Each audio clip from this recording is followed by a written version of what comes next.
শহীদ president Zia রহমানকে বাংলাদেশের মানুষ পুনরায় আহ্বান জানিয়ে এই তখনকার সেই ধ্বংসপ্রাপ্ত বাংলাদেশকে নতুন করে গড়ে তোলার জন্য শহীদ প্রেসিডেন্ট জিয়া রহমানের উপরে তাকে দায়িত্ব দিয়েছিল, যে দায়িত্ব তিনি পালন করেছিলেন সঠিকভাবে।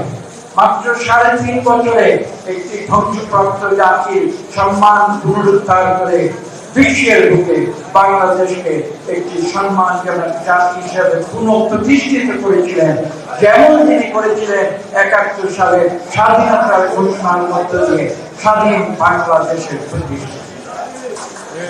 আজকে এই দিনে এই 7ই নভেম্বরে কেন আমরা এখানে এসেছি, কেন জাতীয়তাবাদী তাঁতি দল আজকে যে আলোচনা সভার সূচনা করেছেন, তার মূল উদ্দেশ্য আমাদের উপলব্ধি করতে হবে।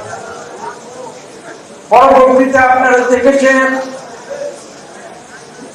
আমি একটু আগে উল্লেখ করেছি যে বিগত 17 বছরে 2024-এর 5ই আগস্ট পূর্ববর্তী 16 বছরে এই আওয়ামী লীগ বাংলাদেশকে আবার দ্বিতীয়বারের মতো দ্বিতীয় পাঠশালে পরিণত করেছিল, যেখানে মানুষের কথা বলার স্বাধীনতা ছিল না, যেখানে মানুষের ভোটের স্বাধীনতা ছিল না, যেখানে মানুষের অর্থনৈতিক স্বাধীনতা ছিল না।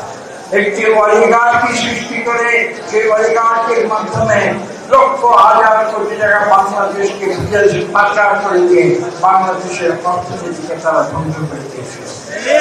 বাংলাদেশের মানুষের কথা বলার অধিকার বন্ধ করে দিয়ে এখানে একটি অপশাসন, স্বৈরাচারী শাসন তারা কায়েম করেছিল।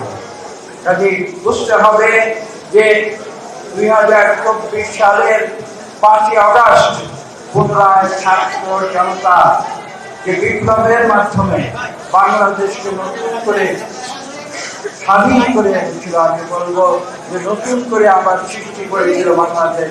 সেই বাংলাদেশ আমরা আবার গণতন্ত্রের পথে ফিরিয়ে নিতে চাই, যে অভিযাত্রায় বিএনপি সবচেয়ে গুরুত্বপূর্ণ ভূমিকা পালন করতে পারে।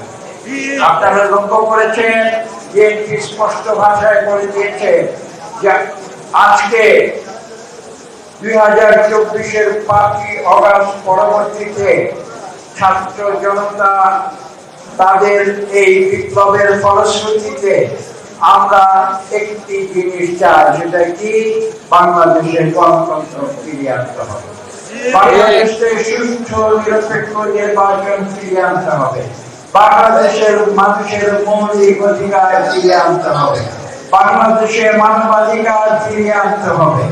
আপনারা দেখেছেন দীর্ঘ 16 বছর স্বৈরাচারী আওয়ামী লীগ সরকার বাংলাদেশে যারা তাদের বিরোধী রাজনৈতিক দল ছিল, যারা বাংলাদেশের মানুষের অধিকারের কথা বলেছে, তাদের উপরে লক্ষাধিক মিথ্যা গায়েবী মামলা তারা দিয়েছে।